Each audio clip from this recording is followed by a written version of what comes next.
yo hablo de eso de manera muy personal porque yo considero literalmente en mi vida que Dios es mi Padre. Entre los miembros de mi familia, uno había cambiado su forma de vivir. Hola Rafa, ¿cómo Hola estás? Carlos, bien, bien.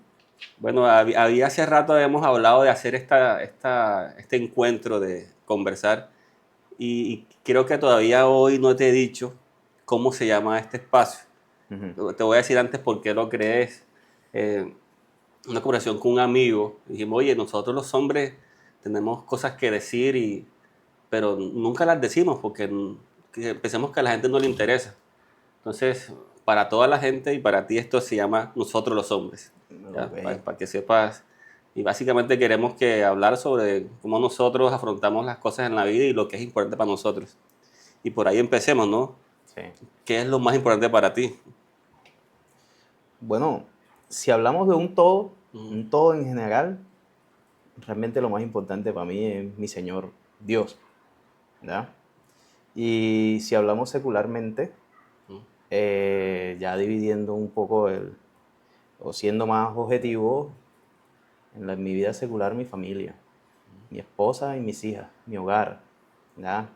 Siguiendo la línea, eh, mi familia también ya más amplia, ¿no? Mis hermanas, mis primos, mis tías, ¿verdad? Aníbal. mm. Eh, y bueno, de ahí después de eso, O sea, ya mis quehaceres. o sea, que cuando tú hablas de secular, es un término que se utiliza mucho en los cristianos como para decir Sí, que hay cosas de Dios y cosas que no son de Dios o no son malas, pero no son de Dios. O sea, exacto. quiere decir que tienes como una fijación por lo espiritual. ¿Cómo llegaste ahí o cómo empezó eso? ¿De familia? ¿Lo traes desde niño? ¿Lo encontraste en el camino? Bueno, yo de niño, como cualquier otro niño, pero estaba en manos de mis abuelos, ¿verdad? Vivía en la casa de mis abuelos con mis primos, por circunstancias de la vida. Y tenemos un tío, ¿verdad? Que él conoció primero al Señor en sus circunstancias particulares. Y él cuando llegaba a la casa, pasaba todo el día en la calle, yo no sé dónde, Estamos dónde hablando del pastor pasaba. Alberto Anillo, sí, Sí, ok. pero cuando llegaba a la casa, que él estaba en la casa, yo lo veía y él leía la Biblia en voz alta. Eso es algo que siempre tengo aquí. Cuando eso yo tenía unos 7 años, Ujú, ¿verdad? Y lo veía siempre en la habitación leyendo la Biblia, pero la leía en voz alta. ujú, Ese es como decirte que fue mi primer contacto con cosas espirituales, con Dios, ujú, ¿verdad? Cuando la primera vez que yo vi eso, sentí o supe, me enteré ujú, de que había Dios y que mi tío ujú. de alguna manera le estaba siguiendo. No entendía por qué lo hacía en voz alta. Hoy creo entenderlo. Pero desde ese momento, pues yo conocí, no tuve una relación con Dios, pero conocí cosas del Señor. Porque mi tío había entrado a una iglesia, se había convertido y comenzó a hacer ejercicios espirituales en la casa de mis abuelos. Entonces yo comencé por ahí a ver que Dios existía, que Dios era real, porque si mi tío lo estaba siguiendo, seguramente pues mi tío no estaba loco. Mi tío era una de las personas que me rodeaban, era una de esas personas que yo admiraba, aún lo admiro, ¿verdad? O sea, ahorita acabas de decir algo como una relación con Dios. O sea, que ¿hay alguna diferencia para ti entre de pronto en el tema de Dios? ¿Hay algún un diferenciador entre conocer a Dios o tener una relación? Sí, sí, Sí. sí. Sí, yo soy, bueno, trato de tener cuidado cuando hablo de esas cosas y cuando sé que el público que me esté escuchando o mi interlocutor sea cristiano, pero si sé que no es cristiano, Ujú, trata uno de pronto no ser muy marcado que vaya a generar reacciones negativas en la otra persona, ¿verdad? Pero, lo que pasa es que la gente hoy día tiene de moda incluso andar bendiciendo cuando realmente ni siquiera tienen a Dios en el corazón, ¿ya? O hablan de Dios como una moda en el Facebook, en las redes sociales, sí, en todo. O sea que están de moda, todo el mundo publica hasta lo que piensa, ¿ya? Y parece que oran a Mark Zuckerberg, porque le oran al Facebook ahí, Sí, ponen en el muro, Dios mío, tal, como que Dios está metido en el Facebook. O ponen en el estado de WhatsApp. Pero, entonces yo digo, bueno, esas personas creen que hay Dios y que Dios existe, pero que realmente en su vida íntima personal, no sabemos, no puedo juzgar, algunos sí, otros no tienen una relación con Dios. Yo hablo de eso de manera muy personal porque yo considero literalmente en mi vida que Dios es mi Padre.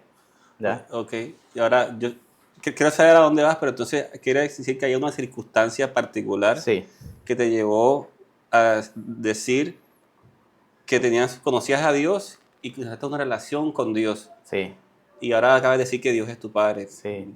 Explícame un poco eso, que tengo una historia vana sobre eso, pero ese es algo que quiero que me cuentes quizás un poco más a detalle. Sería interesante escuchar. Bueno, lo que pasa es que en condiciones particulares de mi vida, ¿ya? Mi papá, desde los 4 años, ya no estuvo más con nosotros. ¿Ya? Mi mamá, también por condiciones particulares de aquella época de su vida también se marchó y nos dejó en manos de mis abuelos. Y así estuve en varios hogares diferentes al de mis padres. ¿Ya? Y así incluso llegué a la juventud, en manos de abuelos, de tíos, otras veces en amigos, ¿ya? Gente que me conocía y que Dios ponía gracia para que me tendieran la mano. En mi juventud me dejé adoptar por Dios. Es así de sencillo. Nunca lo había considerado así como algo que yo tuviera que hacer, o lo planeé, o como dice la gente, o porque fue que alguien me evangelizó. No. Lo que pasa es que en las mismas condiciones de la vida, ya yo sabía que Dios existía, porque veía a mi tío.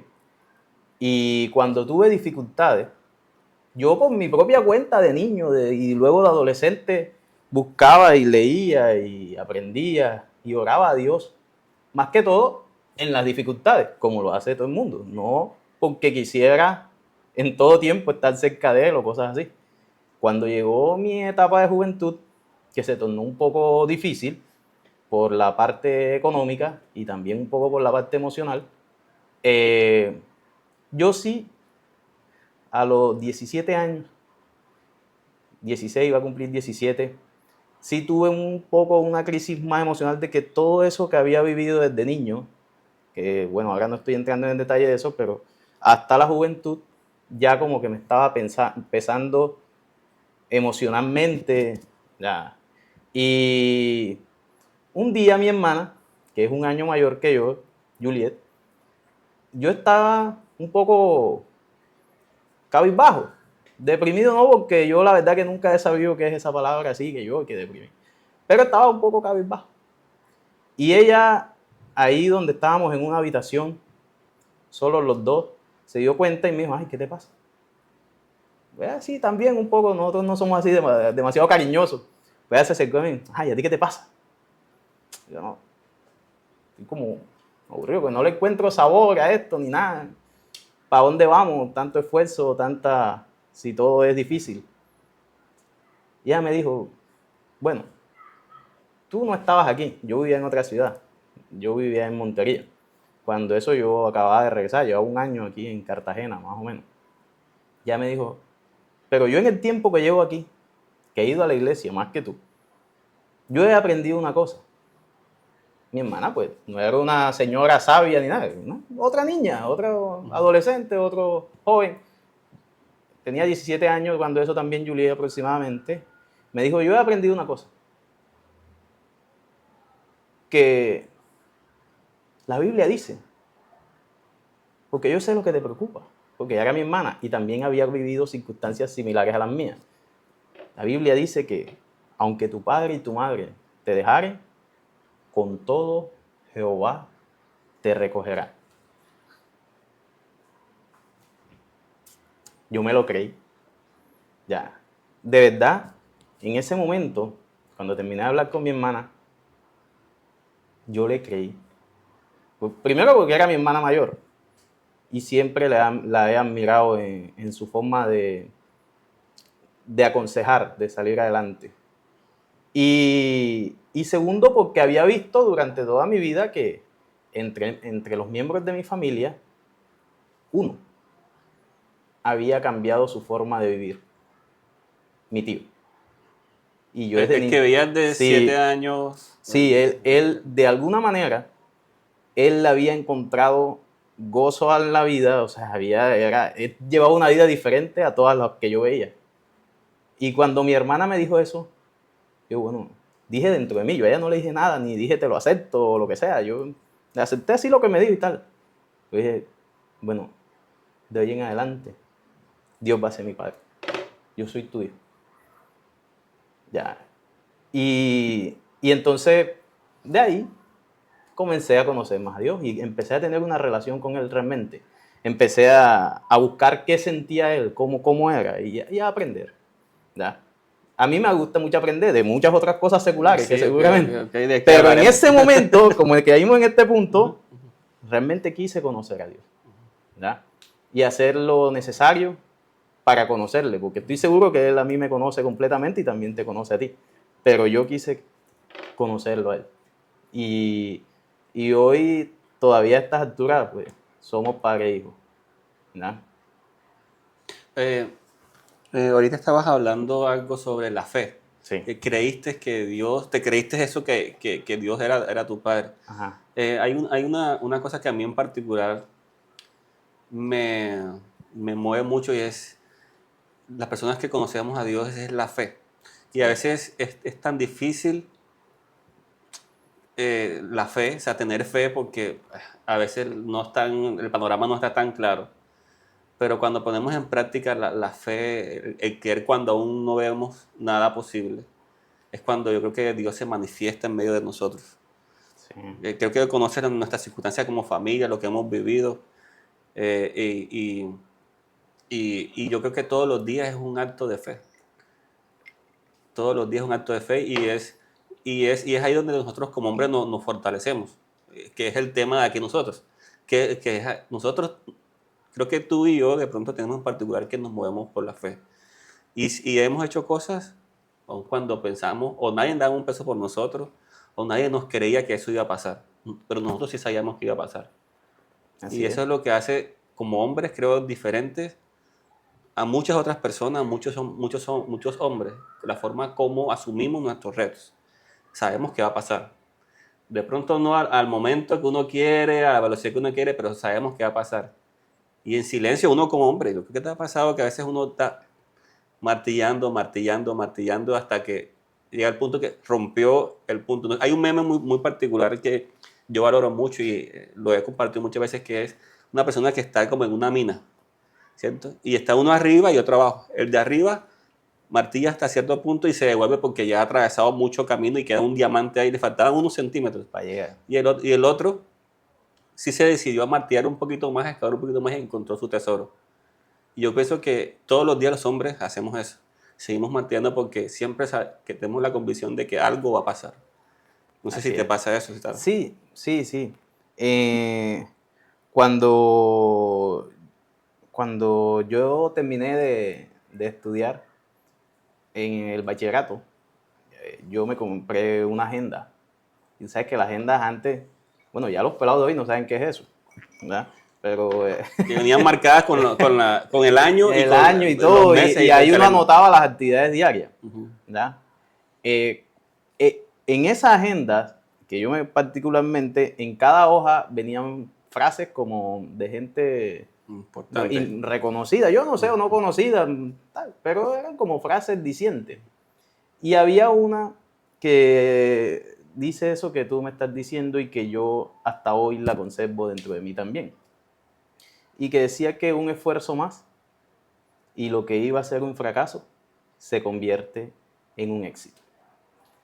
Y lo traigo a colación aquí a lo que estamos hablando, porque cuando ya empecé mi propio proyecto, que era sencillo, pero hoy día ha crecido más de lo que yo mismo me imaginaba, cada vez que me encontraba ante una dificultad o algo, se me venía a la mente un esfuerzo más y lo que iba a ser un fracaso se convierte en un éxito. Y comencé a darme cuenta que sí, que uno se comienza a esforzar y puedes obtener el éxito. Pero, luego aprendí algo que complementó eso y hizo así, ¿ya? Y es que por mucho esfuerzo que tú hagas, por mucho que nosotros rememos, por mucho que nosotros paliemos, realmente nosotros no tenemos el control de todas las cosas. Así es. ¿Ya? Nosotros podemos tener la mejor nave, el mejor barco y tal, pero no tenemos el control que el viento sople a nuestro favor. Ese control lo tiene Dios. Esa frase me la dijiste una vez el día que yo inauguré mi sala de ventas, el negocio.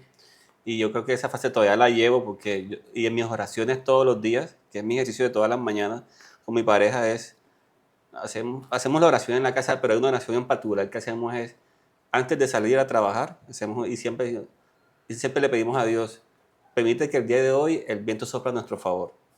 Porque ya yo estoy haciendo lo que tengo que hacer. Pero aún así, si el viento no sopla a nuestro favor, el barco no, aunque yo tenga el timón para un lado y esté en las aguas, pero si el viento no sopla a mi favor... Y eso no está en tu control. No está en mi control. Eso está en el control de Dios. Pero ahora suponte que el viento sopla a tu favor y no tienes barco. Okay.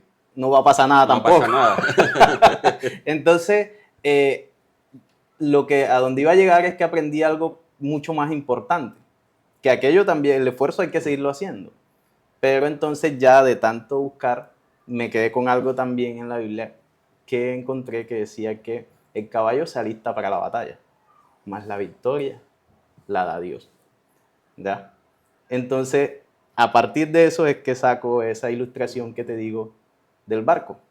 Yo debo tener mi caballo listo para la batalla y debo hacer todos esos esfuerzos que como hombres que estamos hablando aquí, a diario hacemos para lograr las cosas y las metas que nos ponemos. Pero no se nos debe olvidar ya, que la victoria la da el Señor, porque Él es el que puede hacer que el viento sople a nuestro favor. Y esa es una enseñanza, yo pienso que para esta generación, y creo que lo hablábamos en estos días o anoche, que hay una generación que está siendo muy proximista, o sea, que quiere todo muy próximo, muy cerca, y que el esfuerzo no está subvalorado el esfuerzo. ¿Por qué? Porque hay una necesidad de que todo pase ya, ¿sí? Y la gente está desistiendo de sus metas cuando aún ni siquiera han empezado. Y es difícil hoy en día decir ¿cómo te ves en 5 años? Y decir, no, me veo en una empresa con este cargo o teniendo mi propio negocio. Pero hay un camino que hay que recorrer y hay unas armas que hay que alistar y otra cosa que no está a nuestro favor, que es la fe que hay que tener para que eso pase. Luego, puede que no pase, ¿sí? O sea, pero aún así, lo intentaste, lo forzaste, hiciste todo lo que tenías que dar, pero bueno, ahí te puedes quedar en el camino, ¿no? O sea, tampoco es que sea una certeza que si trabajas duro, te va a ir bien. Eso es un paradigma que hoy la gente o sea, tú puedes trabajar duro, pero si trabajas mal... Si el viento no sopla a tu favor, entonces, ¿y quién controla el viento? Dios. Entonces, ese mensaje hay que mostrarlo porque veo muchos todos los días pelados muy jóvenes saliendo de la universidad desistiendo aún de aquello que estudiaron y por lo cual se están preparando, porque al año o a los 2 años no tienen el empleo que quieren o haciendo la actividad que quieren. Entonces, esa es una cosa muy importante hoy en día. Sí, bueno, ya hablando de cosas académicas, que es el tema en el que estás entrando, sí, lo que pasa es que los muchachos de hoy en día, toda la vida ve uno que es como... La vida de hoy es más fácil que la de antes, ¿verdad? Sí. Hoy todo es más fácil. Sí. todito, la gente tiene calor y en cualquier parte encuentra un aire acondicionado y se mete. La gente quiere informarse de algo y ahí está enseguida. El teléfono. La gente quiere saber algo y todo está en el teléfono. La gente se quiere tomar una foto y no tiene que ir a buscar un fotógrafo de la cuadra en el estudio que le venga a tomar una foto de alguien, sino que se la toma. Y así es todo en la vida hoy. Todo está como ahí al alcance y a medida que avanza el tiempo parece que va sucediendo así. Y los muchachos crecen con ese chip de que todo debe estar allí.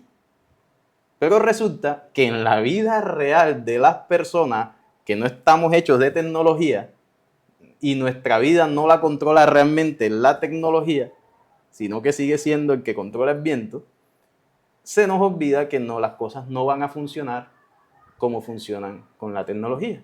Porque estos muchachos hoy día viven con la tecnología desde que son bebés al lado y de que todo está al alcance y a la mano. Y si fuera por ello, el trabajo lo consiguieran, lo sacaran de la tecnología y que todo saliera, ya, conseguirían todo así de fácil. Y como no se les da, ya ellos piensan que cualquier cosa, a eso le llaman dificultad. Uno le pregunta a un muchacho de hoy en día y dice, no, esto está difícil, esto está duro, ha sido difícil. Y uno le pregunta, ¿qué ha hecho? No, es que me está callado. Hojas de vida por CompuTrabajo. Ya mandé hojas de vida por CompuTrabajo. Y yo, bueno, pero antes no había que enviarla por CompuTrabajo. Antes había que coger la hoja de vida, meter varias, imprimirla, para gastarte una platica. Coger los buses. Y coger un bus, llegar a la recepción y decir, hey, señor, vea, meta ahí en mi tal, aguantarte la mala cara del vigilante si te dejaba pasar, si sí, si no, si te la quería recibir, ibas donde otro. Así conseguía la gente trabajo antes.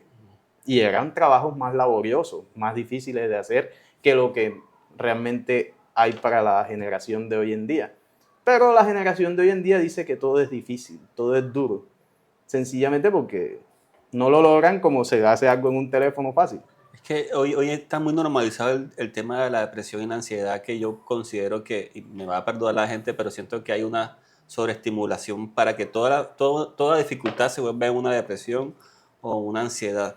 Porque yo, honestamente, yo no, de muchacho, a mí me hicieron bullying en el colegio, me ponían apodos, se burlaban de mí, me golpeaban jugando fútbol.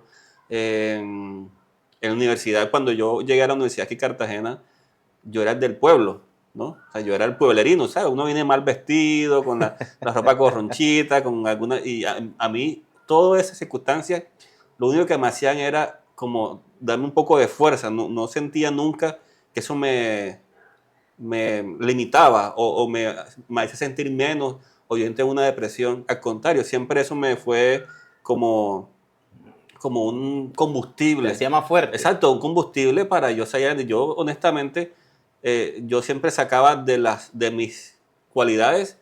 Yo decía, bueno, si yo no soy bueno en esto, yo no me voy a enfocar en eso malo que yo tengo, sino en lo bueno que tengo. Entonces yo siempre trataba de enfocarme en eso bueno que yo tenía para destacarme. Y, ¿sabes? Si no tenía ese talento para otras cosas, pues no lo hacía. Y yo pienso que hoy en día las personas deberíamos primero buscar de Dios para alejarnos de ese discurso de depresión, de ansiedad, y también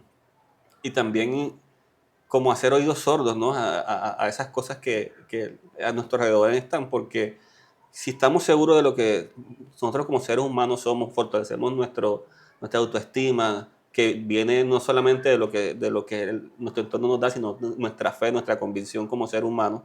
O sea, no tenemos por qué estar dejarnos afectar por esas cosas. Entonces ese es un mensaje que yo quisiera realmente que dejarle a las personas que, hombre, no hay razón para quedarse, porque claro, hay personas que están en esas circunstancias de depresión, ansiedad, pero hay una salida, siempre hay una salida para eso. O sea, eso no debe ser eterno, debe ser una cosa transicional y tiene su salida. Y yo creo que eso lo conocemos ambos. Así es. Sí, es que si uno mira que tú y yo que veíamos cuando pequeños, el Chavo. Sí. Violencia. Ya, el Chavo, violencia, Popeye, ahí se decían sobrenombres, ahí se hacían bullying y todos nos reíamos de eso. Y uno aprendía a reírse del bullying que le hacían a uno.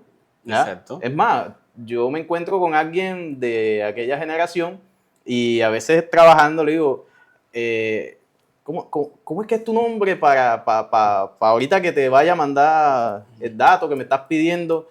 No, dime en negro. Ya, dime Jiggy, dime, o sea, cosas así. Ya. Ellos mismos se dicen el sobrenombre. O se dicen, y es un sobrenombre que hace alusión a alguna cualidad o defecto que ellos tienen, que es lo que hace la gente. Y no se sienten ofendidos por esas cosas, ¿verdad? Porque están acostumbrados desde que éramos niños a eso. Pero hoy en día hay una cantidad de información también para estos muchachos que parece que avalara ese sentimiento depresivo. Incluso hay programas que ven y de estos temas, yo lo veo mucho en muñecos japoneses que les gustan a los pelados, que hablan de esas cosas de depresión. Y también veo que en la educación de hoy en día también se promueve mucho la debilidad de carácter, de las emociones. Pero supongamos que ya no son niños y ya crecen y todo lo demás y aún la gente sigue con ese vacío, con esa cosa por dentro, con que me deprimo, con que esta no es la vida que yo quiero, con que y quieren buscar el consuelo, las razones para eso viendo los estados del otro, para ver qué dice el otro, y entonces lo que hacen es deprimirse más, porque entonces ven que el otro está disfrutando, que el otro tiene una pinta, que el otro tiene esto, y lo que hacen es que se autodeprimen. Cuando eso puede ser pura mentira. Exactamente. Como dicen los muchachos, puro filtro, pura fantasía, y es la verdad, detrás de la pantalla eso es mentira, eso la gente lo pone ahí para que tú creas que él está así. Estos días vi una historia de una muchacha que subió una foto en un Ferrari y entrando a una discoteca, y que la amiga lo vio y se puso brava con ella porque no le invitó a la fiesta y le escribió un estado y le dijo, la funió por redes sociales. Y la amiga por interno le escribió, mira, lo que pasa es que yo no tenía dinero para esa fiesta. Yo lo que hice fue que me puse la pinta. Cuando vi que llegó un Ferrari, me parqué en la puerta y me tomé la foto. Y de ahí me fui para la esquina, me comí una hamburguesa y me fui para la casa. Entonces, la gente está recibiendo información sobreestimulada de cosas que no son reales. Entonces, los estándares cada vez suben más y las posibilidades son cada vez menos, porque hoy en día tener una vida como la que está en redes es cada vez más difícil porque el ingreso no está para eso. O sea, la gente no debe dejarse llevar por esos estándares de redes. O sea, las redes son una fotografía literal de un momento específico que no puede ser siquiera real. Sí. Entonces, las redes son una sobreestimulación de todo. Y te lo digo yo que yo en mi negocio me meto mucho el tema de las redes y eso es un tema de marketing que otro día lo hablamos con más calma, sí, pero... Porque yo sigo siendo un dinosaurio con respecto a eso. La gente que me conoce sabe, no es que a mí no me guste la tecnología o sea antitecnología. Es más, a mí personalmente, yo vivo y mi conocimiento es de la tecnología, pero en la parte interna. Tú eres ingeniero electromecánico. ¿Ya? Y soy tecnólogo en electrónica e instrumentación. Entonces, yo amo saber cómo funcionan las cosas. Todo lo que sea eléctrico, mecánico, electrónico, de sistema, todo eso me gusta. Pero no como algo que me llene. Que lo que hace eso, yo le busque que controle mis emociones. Yo hago eso para yo hacer que eso funcione, pero no para que eso controle mis emociones. Y recuerda que cuando empezamos la conversación, te dije que había alguien en mi familia que había encontrado algo y toqué una palabra que en este momento se me viene a la mente, hablando de depresiones y cosas de la gente por temas falsos. Y era el gozo. Te dije que había un familiar que yo veía que tenía una vida gozosa, porque no era rico, no era millonario, pero sencillamente su vida, tú la veías, yo de niño, que veía la vida de cada uno y cómo actuaba la gente, yo andaba buscando de niño cómo funcionaba el mundo, para saber por dónde era que me iba a meter, para encontrar la vía para yo progresar. Yo eso lo analizaba, yo era así calladito, a mí todo el mundo me decía que yo era muy tímido, pero la verdad es que mi cerebro siempre estaba mirando quién es quién, cómo hace y cómo le resultó lo que hizo. Y esta persona, hay una cosa que yo resumo toda la diferencia que yo veía, y esta persona tenía gozo todo el tiempo. Y yo podría decir en este momento, de todo lo que hemos hablado, que gozo es como si fuera un antónimo a eso que dices que hoy día siente la gente. Ujú. Toda esa depresión, toda esa falta de sentido para su vida que quieren. Lo malo es que lo están buscando, como te digo, en el mundo falso, en el mundo virtual, que parece que a la gente de hoy se le olvida que es falso, cuando realmente lo pueden encontrar en una conexión verdadera con Dios.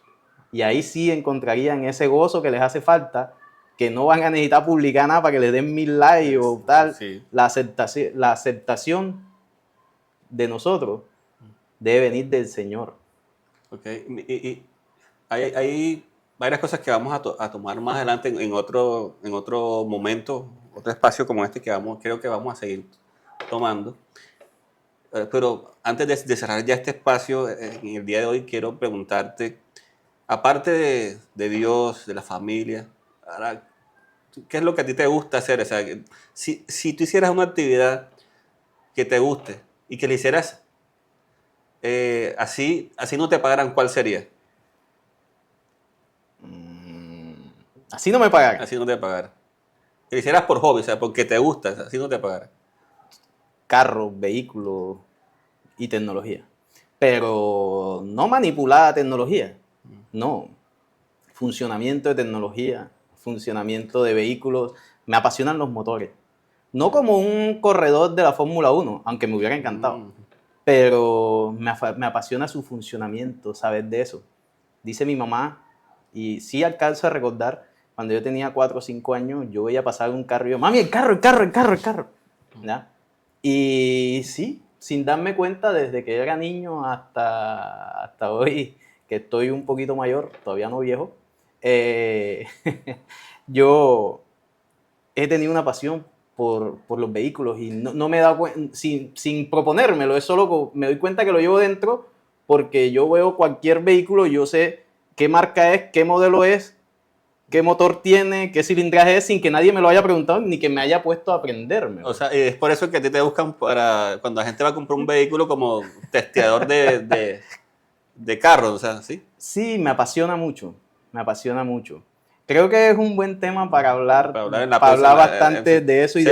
y cómo empezó esa pasión. Lo que te puedo decir es que cuando tuve mi primer trabajo, que salí del SENA y fui a mi primera práctica, ya uno no se ganaba un salario completo, un salario mínimo completo, uno se ganaba 3/4 partes. 75% del salario. 75% del salario. Para aquella época eso eran como 300,000 pesos. Y para que veas lo que me apasionaba el tema, lo primero que yo hice cuando me dijeron cuánto me iba a ganar fue que llegué a mi casa, cogí una revista que viene en los periódicos, Motor, y donde están los precios. Yo me las leía y yo me leía desde niño todas las revistas que cayeran en mis manos de tecnología o de carros. Y yo cogí la revista Motor y en la parte de atrás, donde decía usados, decía usados nacionales, busqué el más económico. Y lo más económico que encontré era el Renault 4, el modelo como 86. Era el primerito que empezaba. A ver si lo podías comprar. Y valía 2 millones de pesos. Y tú sacaste la cuenta. Y yo saqué la cuenta y yo me gano 300. De esos 300, si ahorro 100,000, son 1.200.000 al año. Uy, me lo puedo comprar en 2 años y medio, dije yo más o menos. Ya. Es bastante, pero me lo voy a comprar. Ya. y era mi aspiración inicial porque tenía los pies en la tierra. Sin embargo, Dios me ha dado muchas otras cosas más de eso que yo pensaba que podía lograr apenas. Bueno, vamos a hacer ese ejercicio para la próxima. Vamos a tocar ya temas más joviales, pero también muy interesantes que como hombre nos apasiona el deporte, quizás el motor, y los negocios, por ejemplo. Creo que en los negocios podemos hablar mucho. También me apasionan los negocios, la inversión. La inversión, temas legales, ¿no? Creo que... Uf. Ahorita que voy a contar una historia que es que tú lo sabes, te llamé el día de que te llamé para lo del taladro. Okay. Me pareció muy curioso que yo te llamé y te dije, Rafa, imagínate que se me dañaron dos taladros que lo compré hace un año en Home Center y estoy buscando las baterías, pero no las hay en ningún lado porque son de 18 voltios y ya tienen de 20 voltios. Entonces, antes que yo te dijera la pregunta que necesitaba. Yo esperaba que tú me respondieras como Ingeniero. como ingeniero. Me dije, no, eso hay que cambiar las celdas, miramos a ver si... Me dijiste, no, hay una ley, me dijiste, no, la ley del consumidor dice que si tú vendes un artículo tienes que proveer, no sé qué... Estatuto de protección al consumidor. Entonces vamos a hablar de eso en una próxima, que como ese tema que también tienes mucho conocimiento de derecho y eso te ha permitido defenderte en ciertas circunstancias de la vida y que mucha gente no sabe, ¿no? A veces, como dijiste el otro día, que el pueblo... Mi pueblo perece por falta de conocimiento. Así es. Ese es otra de las cosas. Es que es como, pues la Biblia es un manual que está ahí para todo el mundo y todos no le sacamos provecho. Ya, y yo cada vez que lo leo en las mañanas, ahí, yo voy sacando ahí como mi frase preferida y de las que me voy apropiando. ¿Ya? Y mi pueblo perece por falta de conocimiento. Y desde niño también me aprendí esa. Y cualquier cosa que yo no sepa, yo buscaba para aprenderla. Hoy día es muy fácil. Hoy enseguida cojo Google antes que se me olvide, entro y qué es tal cosa, porque no me puede quedar la duda. Y me grabo todo lo que pueda. Todo. Consumo bastante conocimiento y lectura. Bueno, vamos a dejar eso para la próxima.